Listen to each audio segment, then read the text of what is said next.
ninaye mzee kama za karibia, ninaye mzee mmoja ambaye amekuwa katika eneo hili. Mzee huyu ameshuhudia yote, alikuwa baadhi ya watu wa kwanza ambao waliweza kuokoa baadhi ya waathiriwa katika shambulizi la hapo jana. Na mzee, tuambie jina lako ni nani? Kwa majina yangu naitwa Ibrahim Al-Haji. Mimi ni mkaaji wa Beri West na nimekuwa saa 12 asubuhi jana.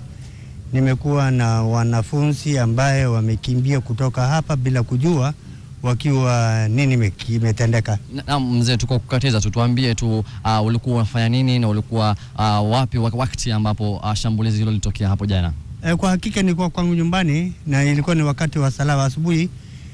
Kwa hivyo imekuwa kulikuwa na mlio wa risasi nyingi, na hiyo mlio wa risasi ilikuwa ni sambuli moja tu, na hiyo sambuli moja ilikuwa inapiga nduru ya very light sound.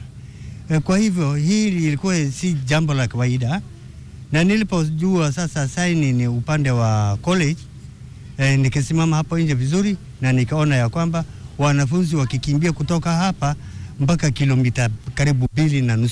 Naam, nini ambao ulifanya baada ya kuona wanafunzi wakikimbia katika? Kwa hakika kwa vile niko karibu na shule fence yake, kile kitu ningeweza kusaidia ni kuwafukisha kutoka waya ya juu, na baadaye nikaona ilikuwa ni kazi ngumu wakiongojeana.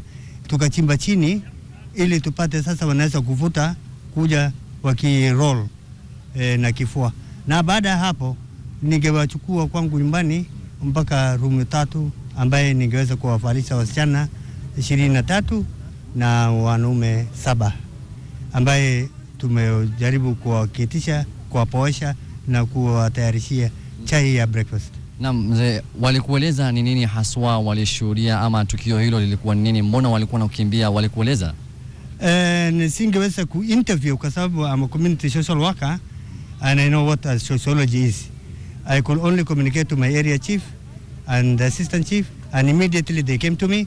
Na walipofika pale wangeweza kushauriana na serikali, na walipo interview ile kitu muhimu tu nikajua ni kuchukua idadi ya wasichana na wanaume.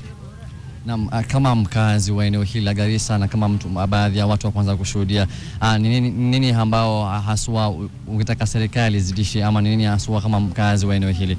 Kwa hakika ile kitu ningependa na nitasisitiza sana ni ya kwamba serikali iweke manane security ya institutions zote za Garissa.